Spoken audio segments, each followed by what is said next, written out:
अध्याय 331 क्रुद्ध ड्रैगन का प्रतिशोध। कबीर विल्सन के मुके ने गोलू को हवा में उड़ा दिया। गोलू वास्तव में हरक्यूलिन कबीले से था। इतना बड़ा प्रहार सहने के बाद भी वह अपनी आंखें खोल सका और कबीर विल्सन को क्रूरता से घूरने लगा। गोलू अभी उठ ही रहा था कि उसने रिनी की कोमल फुफकार सुनी, इससे पहले कि जमीन से अचानक 4 श्वेत ड्रैगन पंजे निकले। उन्होंने गोलू के हाथों और पैरों को कसकर पकड़ लिया, जिससे वह जमीन पर लेटने के लिए मजबूर हो गया।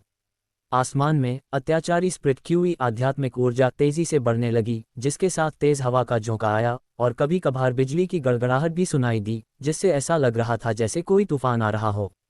कुछ लोगों ने इसे महज एक संयोग माना, उन्हें विश्वास नहीं हुआ कि कबीर विल्सन बारिश और हवा को अपनी इच्छा पर बुला सकता है। हालांकि डीन कुलपतियों ने आसमान में एकत्रित हो रही शक्ति को महसूस किया।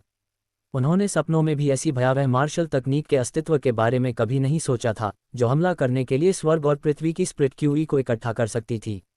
जयंता को बिल्कुल अच्छा महसूस नहीं हो रहा था। इस समय उसने देखा कि गोलू के हाथों और पैरों को जमीन से निकले 4 सफ़ेद पंजों ने कसकर जकड़ लिया है। ये ठीक नहीं है। जयंता ने लड़ाई रोकने के बारे में सोचा ही था कि उसने देखा कि गहरे काले बादलों से ढके तारकोल जैसे काले आकाश से एक चमकदार सफ़ेद रोशनी कौंधी, जिसके साथ एक बहरा कर देने वाली दहाड़ भी आई। ऐसा लग रहा था जैसे पूरी दुनिया ड्रैगन की दहाड़ से घिर गई हो। ऐसा महसूस हुआ मानो कोई ड्रैगन आसमान को चीर रहा हो और नश्वर दुनिया में प्रकट होने वाला हो। इस तरह के वेग से सभी डीन गहरे हिल गए थे। स्वर्गीय ड्रैगन मोहर, क्रुद्ध ड्रैगन का प्रतिशोध। कबीर विल्सन के दिमाग में रिनी की कोमल चिल्लाहट गूंजी। इससे पहले एक विशाल श्वेत ड्रैगन ने अचानक काले बादलों को चीर दिया। ड्रैगन का सिर नीचे की ओर था। जैसे ही वह नीचे की ओर झपटा, ड्रैगन केवल एक पल के लिए प्रकट हुआ। इससे पहले ड्रैगन का सिर जमीन से जोर से टकराया, सीधे गोलू के युवा शरीर से जा टकराया। जल्दी कूदो, जीत जोर से दहाड़ा। श्वेत ड्रैगन के आसमान से गिरने के बाद बिजली की तरह सीधे गोलू के शरीर पर बमबारी हुई, फिर वह जमीन में समा गया। अचानक उस विशाल चौक पर पलक झपकते ही कई दरारें दिखाई दी। वे विशाल फिर भी मोटी ईंटें अचानक टुकड़ों टुकड़ों में टूट गईं। अब वह चौक एक छोटी झील जैसा था जो तेजी से ऊपर नीचे उछल रही थी। धूल और पत्थरों की लहरें दर लहरें दिखाई देने लगीं। पूरा चौक धूल में डूब गया। कई लोग हिंसक उथल पुथल से बचने के लिए हवा में भी कूद गए। जब वे चौक पर उतरे तो चौक उलट पुलट हो चुका था। कुछ जगहों पर जमीन छोटी टीलों की तरह उठ गई थी और कुछ में कई दरारें दिखाई दी थीं। ये वास्तव में भयानक लग रहा था, लेकिन केवल एक ही जगह काफ़ी हद तक सही थी। ये ठीक वही क्षेत्र था जहां 4 निर्वाण क्षेत्र के मार्शल कलाकारों ने अवरोध लगाया था। हालांकि जमीन पर बिछी ईंटें पूरी तरह से नष्ट हो चुकी थीं। कबीर विल्सन हांफते हुए वहीं खड़ा था। जयंता हक्का बक्का होकर घूर रहा था। पूरे दृश्य को देखकर उसे चक्कर आ रहा था। इस समय किसी ने शाप देना शुरू कर दिया था, क्योंकि लोग धूल की एक मोटी परत से बाहर निकलना शुरू हो गए थे। कुछ लोगों ने दूसरों को ये बताने और उन्हें बचाने के लिए जमीन के गहरे भीतर से अपनी शक्ति जारी की और हमला किया। जयंता का रंग रूप बिल्कुल अच्छा नहीं लग रहा था। आधे से ज्यादा चौक तबाह हो चुका था। कबीर विल्सन को देखते हुए उसकी आंखों में हत्या की मंशा भरी हुई थी। वह तुरंत कबीर विल्सन की ओर भागकर उसे पीट पीट कर मार डालने का इंतजार नहीं कर सकता था, लेकिन उसने ऐसा करने की हिम्मत नहीं की। ये तो दूर की बात है कि अगर वह कोशिश करता तो भी सफल नहीं होता, क्योंकि जीत उस पर नजर रख रहा था। अरमान और अन्य भी बहुत हैरान थे। वे सभी अपने अवरोध को लेकर काफी आश्वस्त थे। आखिर इसे 4 लोगों ने मिलकर बिछाया था, लेकिन चौक फिर भी इस तरह तबाह हो गया। उनके दिल में वे सभी गुप्त रूप से उत्साहित थे, क्योंकि जयंता को इस ऋण की भरपाई करनी होगी। आयशा और रूही शुरू से अंत तक टॉवर के ऊपर से बहुत स्पष्ट रूप से देख रही थीं। हालांकि चौक तबाह हो गया था, आयशा खुशी से लाल हो रही थी। शुरुआत से ही उसे किसी भी मुआवजे की उम्मीद नहीं थी, क्योंकि 4 निर्वाण क्षेत्र के मार्शल कलाकारों ने मिलकर अवरोध बिछाया था। वह केवल जयंता से गारंटी चाहती थी ताकि किसी भी दुर्घटना से बचा जा सके। और अब दुर्घटना हुई। इसके अलावा सभी को आश्चर्यचकित करते हुए पूरा चौक तबाह हो गया था, और यह सब कबीर विल्सन का काम था। 10 अरब, ये तो दूर की बात है कि चौक के पुनर्निर्माण में केवल 1 अरब या उससे अधिक का खर्च आएगा, बस इतना ही। आयशा को लगा कि उसने एक बहुत बड़ी रकम कमा ली है। कबीर विल्सन जितना ज्यादा दिख रहा था, उतना ही ज्यादा वह आंखों को भा रहा था। वह नीचे झपटकर कबीर विल्सन को गले लगाकर एक चुम्मा देने का इंतजार नहीं कर सकी। मैं जीत गया, जल्दी मुझे भुगतान करो। कबीर विल्सन भी कुछ देर के लिए हक्का बक्का रह गया, क्योंकि रिनी द्वारा डाली गई स्वर्गीय ड्रैगन मोहर बहुत भयानक थी। विशेष रूप से ऊर्जा से भौतिक रूप लेने के बाद क्रुद्ध श्वेत ड्रैगन ने गोलू को भेद दिया। इसने जमीन पर लगे अवरोध को नजरअंदाज किया और ऊर्जा के विस्फोट से पहले जमीन में गहराई तक प्रवेश कर गया, जिसके कारण चौक नष्ट हो गया। जीतन और अलेक्जेंडर तेजी से कबीर विल्सन के पीछे उतरे, क्योंकि जयंता पहले ही गुस्से से कांप रहा था और एक भयानक दबाव छोड़ रहा था। आयशा भी तेजी से झपटी, कबीर विल्सन के बगल में खड़ी हुई और उपेक्षा से बोली, जयंता, तुम्हें अपना वादा निभाना होगा, मेरा चौक अब इस तरह नष्ट हो गया है। जयंता को अब लगा कि खून का एक घूंट उसके गले में अटक गया है। वह उल्टी करना चाहता था, फिर भी वह बाहर नहीं निकलेगा। वह हमला करना बहुत चाहता था, वह कबीर विल्सन को मिटा देने में संकोच नहीं करेगा। लेकिन अब जीतन, अलेक्जेंडर और आयशा सभी यहीं थे। अगर उसने हमला किया तो जीतन और अन्य भी पलटवार करेंगे। उस समय वह न केवल कबीर विल्सन को मार नहीं पाएगा, बल्कि वह खुद भी गिर सकता है। कबीर विल्सन हल्के से मुस्कुराया और बहुत उदारता से कहा, वरिष्ठ जयंता, मुझे माफ करना।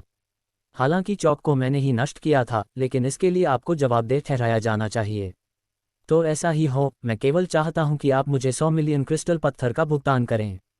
आयशा को 10 अरब क्रिस्टल पत्थर मिलने वाले थे, उसे निश्चित रूप से अपना हिस्सा मिलेगा। इसके सामने थोड़े से 100 मिलियन कुछ भी नहीं थे। इस समय अरमान और अन्य एक एक करके आगे बढ़े और कबीर विल्सन को एक स्टोरेज पाउच फेंक दिया, फिर तेजी से चले गए। उन्हें चिंता थी कि जयंता उनसे उधार लेगा। सत्य मार्शल संप्रदाय, पशु मार्शल संप्रदाय और अभिमानी तलवार संप्रदाय ने कबीर विल्सन को कुल मिलाकर 500 मिलियन दिए थे, जो 1 लाख सच्चे मौलिक गोलियों के बराबर था। हालांकि वे बेहद नाखुश थे, वे हार मानने के लिए मजबूर थे। कबीर विल्सन की ताकत वास्तव में स्वर्ग विरोधी थी। इसके अलावा उसके पीछे जीतन था, जो बहुत मजबूत भी था। इस बार उसने पिल अरोमा पैराडाइज की डीन आयशा को भी 10 अरब क्रिस्टल पत्थर कमाने में मदद की थी। वह निश्चित रूप से उसे एक खजाने के रूप में मानेगी और उसकी रक्षा करेगी। यह विचार करने के बाद कि अगर वे कबीर विल्सन के साथ संघर्ष करना जारी रखते हैं तो बड़े तूफान के आने से पहले ही उनका संप्रदाय निश्चित रूप से चरम मार्शल संप्रदाय द्वारा मिटा दिया जाएगा, उन्होंने बड़े तूफान के बसने तक इंतजार करने का फैसला किया। उन्हें आने वाले बड़े तूफान के आने से पहले अपने संप्रदाय को तेजी से अच्छी तरह से विकसित करना होगा। इस परेशानी के बाद कबीर विल्सन की प्रतिष्ठा एक बार फिर शिखर पर पहुंच जाएगी। ऐसा भयानक युवक निश्चित रूप से चरम मार्शल संप्रदाय का स्तंभ बन जाएगा।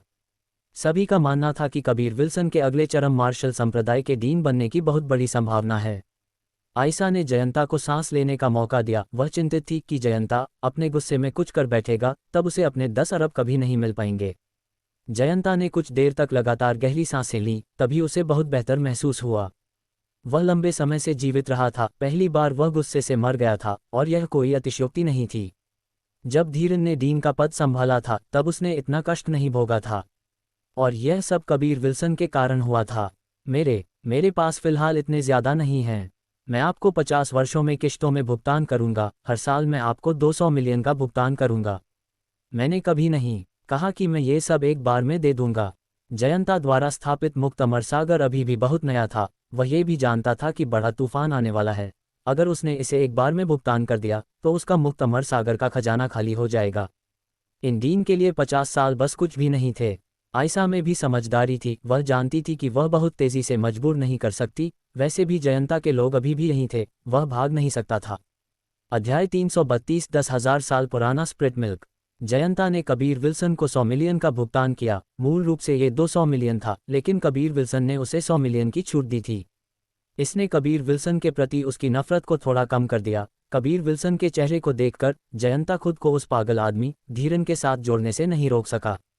वह खुद को भयभीत महसूस करने से नहीं रोक सका। उसने महसूस किया कि कबीर विल्सन का निश्चित रूप से धीरन के साथ कुछ संबंध था, फिर भी उसने इसे आवाज नहीं दी।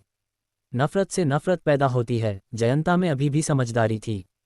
वह इस तथ्य से काफी वाकिफ था कि धीरन को एक्सट्रीम मार्शल संप्रदाय की निषिद्ध भूमि में सील कर दिया गया था। ये सिर्फ एक भेष था। अगर धीरन नाराज हो जाता तो इसके बहुत गंभीर परिणाम होते। जयंता ने आयशा को 200 मिलियन मूल्य की ट्रू एलिमेंटल पिल्स का भी भुगतान किया, फिर उलझन में पड़े गोलू को उठाया और चला गया। वह बस जल्दी से लौटना चाहता था और एक लट्ठे की तरह सोना चाहता था, भूल जाना चाहता था कि आज क्या हुआ था। उसकी आंखों में कबीर विल्सन एक छोटा पागल आदमी था। हालांकि अभी भी किशोरावस्था में था, वह उसकी क्षमता से बहुत डरता था। आखिरकार मैं आराम कर सकता हूँ। इसके साथ ही मैंने संप्रदाय की पिछली दुश्मनी को तोड़ दिया है। भविष्य में उन्हें मुझे फिर से परेशान नहीं करना चाहिए। कबीर विल्सन की हंसी कुछ देर तक गूंजती रही। बच्चे, तुम थक गए होगे, चलो एक्सट्रीम मार्शल संप्रदाय वापस चलते हैं। जीत ने कहा। वह अभी वापस नहीं जा सकता। उसे अभी भी नहीं पता कि 10,000 साल पुराने स्प्लिट मिल्क का उपयोग कैसे करना है। मुझे उसे ध्यान से समझाना होगा। आयशा ने कहा, अगर आपको कोई आपत्ति नहीं है तो मैं उसे बाद में एक्सट्रीम मार्शल संप्रदाय वापस ला सकती हूँ। जीतन को कबीर विल्सन से गुप्त रूप से ईर्ष्या हो रही थी। जब वह आया था तो वह रूही के साथ आया था, वापस लौटने के दौरान वह आयशा के साथ होगा। उसे अब एहसास हुआ, न केवल कबीर विल्सन की क्षमता बेहद अच्छी थी, विपरीत लिंग के साथ उसकी किस्मत भी बिल्कुल भी खराब नहीं थी। सबसे पहले और सबसे महत्वपूर्ण, रूही और आयशा दोनों ही महान लड़कियां थीं जो एक प्रमुख स्थान पर थीं। किसी भी पुरुष के लिए उनकी आंखों में जगह पाना बहुत दुर्लभ था। तब मुझे आपको कष्ट देना होगा, जीत ने कहा, फिर मलबे के नीचे दबे कुछ शिष्यों को बाहर निकाला। अमृत गुप्ता, प्रेम बजाज और अन्य के अलावा लोगों की एक कतार सभी जल्दी से हवा में कूद गई थी। यही वजह थी कि वे दबे नहीं थे। जब अलेक्जेंडर ने अमृत गुप्ता को बाहर निकाला तो कबीर विल्सन और अन्य हंसने लगे। अंत में प्रेम बजाज और अन्य जीतन और अलेक्जेंडर के साथ एक्सट्रीम मार्शल संप्रदाय के लिए रवाना हो गए। आयशा ने कुछ पिल अरोमा पैराडाइज के शिष्यों से दबे हुए लोगों को खोजने के लिए कहा। यहाँ आए कोई भी साधारण लोग नहीं थे, वे निश्चित रूप से कुछ समय तक जीवित रह सकते थे। कबीर विल्सन पिल अरोमा टॉवर की 22वीं मंजिल पर पहुंचा। रूही ने महसूस किया कि वह सुरक्षित है, वह भी चली गई। हालांकि जब वह मंजिल पर पहुंचा तो भी वह रूही की लिंगरिंग खुशबू को सूंघ सकता था। पिल अरोमा डीन, मैंने आपको 10 अरब क्रिस्टल पत्थर कमाने में मदद की, आप मुझे कैसे धन्यवाद देने जा रही हैं? कबीर विल्सन हंसते हुए बोला। जब उसे पता चला कि आयशा पिल अरोमा पैराडाइज की डीन है तो उसने उसे और भी ज्यादा मनमाने ढंग से परेशान किया, क्योंकि उसे लगा कि एक प्रमुख पद पर एक डीन को परेशान करने से उसे विजय की एक महान भावना मिलेगी, विशेष रूप से आयशा जैसे चरित्र को। स्वाभाविक रूप से आयशा कबीर विल्सन की बहुत आभारी थी। वह कोमलता से हंसी और बोली, क्या होगा अगर मैं अपने शरीर से बदला चुका हूँ? बोलते हुए उसने कपड़े उतारना शुरू कर दिया।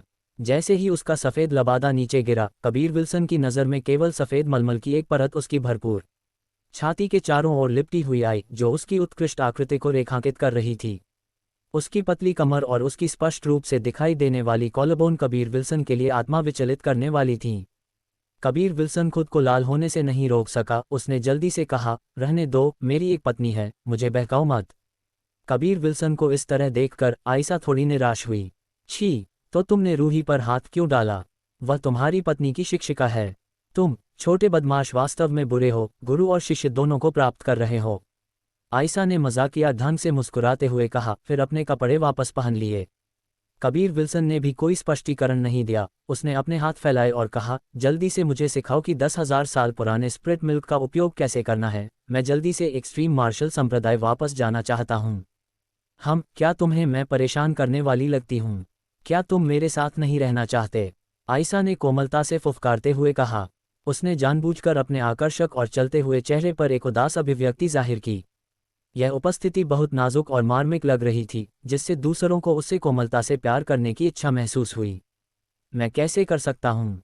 लेकिन मेरे पास करने के लिए महत्वपूर्ण काम है। अगर मुझे बहन परेशान करने वाली लगती तो मैं आपको इतना कमाने में मदद नहीं करता। कबीर विल्सन ने जल्दी से कहा। हालांकि वह जानता था कि आयशा सिर्फ दिखावा कर रही थी, फिर भी उसने महसूस किया कि यह महिला स्पष्ट रूप से जानती थी कि दूसरों को कैसे बहकाना है। आयशा हंसी, कोई आश्चर्य नहीं कि रूही को तुमने छीन लिया, छोटे बदमाश। ऐसा लगता है कि तुम वास्तव में कुशल हो। ये बहन तुम्हें पसंद करने लगी है, लेकिन दुर्भाग्य से मेरे पास कोई सुंदर शिष्या नहीं है। इस महिला के बोल्ड प्रलोभन के सामने कबीर विल्सन उदासीन रहा, लेकिन वह अभी भी आयशा का बेहद आभारी था। अगर उसने उसे जानबूझकर एक फटा हुआ भट्टी नहीं निकालने दिया होता तो वह कीमिया के महान दांव पर एक और स्तर आगे नहीं बढ़ा होता। बहन आयशा, मैं कीमिया टूर्नामेंट के दौरान आपकी दयालुता की गहराई से सराहना करता हूँ, अन्यथा मैं इतनी तेजी से प्रगति नहीं कर पाता। धन्यवाद। कबीर विल्सन ने ईमानदारी से बात की। कबीर विल्सन के चेहरे को मुस्कुराते हुए भाव से भरा देखकर आयशा को गर्मजोशी महसूस हुई। उसने महसूस किया कि उसने कबीर विल्सन को व्यर्थ में पसंद नहीं किया था। वह हंसी और बोली, प्रिय भाई, यह अच्छा है कि तुम बहन मेरे दर्द को समझ सकते हो। हालांकि तुमने मुझे वास्तव में आश्चर्यचकित कर दिया। तुमने अप्रत्याशित रूप से शोधन सिमुलेशन तकनीक सीखी है। बहन आयशा, आपकी नज़र वास्तव में अच्छी है। आपने वास्तव में ये देखा? कबीर विल्सन भी आश्चर्यचकित था। हर हाल में बहन अभी भी चेनेवू मेनलैंड की एक शीर्ष कीमियागर है। स्वाभाविक रूप से मैंने इसे देखा है। हालांकि शायद तुम छोटे बदमाश मुझे पार कर जाओगे। आयशा मुस्कुराई और बोली। इसके बाद आयशा ने सिखाना शुरू किया कि 10,000 साल पुराने स्प्लिट मिल्क का उपयोग कैसे करना है। जिस बात ने कबीर विल्सन को आश्चर्यचकित किया वह ये थी कि 10,000 साल पुराना स्प्रिट मिल्क अप्रत्याशित रूप से गोल्डन ड्रैगन लार के समान था। हालांकि विकास को गति देने की उसकी क्षमता बहुत मजबूत थी। अगर आप एक पेड़ पर एक बूंद डालते हैं तो ये पेड़ को तेजी से 1,000 साल तक बढ़ा सकता है। हालांकि उसकी गोल्डन ड्रैगन लार को ऐसा करने के लिए कम से कम 100 से ज़्यादा बूंदों की आवश्यकता होगी। 10,000 साल पुराना स्प्रिट मिल्क अत्यंत दुर्लभ है, मेरे पिल अरोमा पैराडाइस में भी ज़्यादा नहीं है, बेहतर होगा कि तुम इसे संजोकर रखो। आयशा ने नसीहत दी। हाँ, मैं बहन रूही को पुनरुत्थान गोली को परिष्कृत करने के लिए जड़ी बूटियां इकट्ठा करने में मदद करने का इरादा रखता हूँ, तब मैं इसे परिष्कृत करने में बहन की मदद लूँगा। मैं उसे एक आश्चर्य देना चाहता हूँ, उसे मत बताना, कबीर विल्सन ने रहस्यमय ढंग से कहा।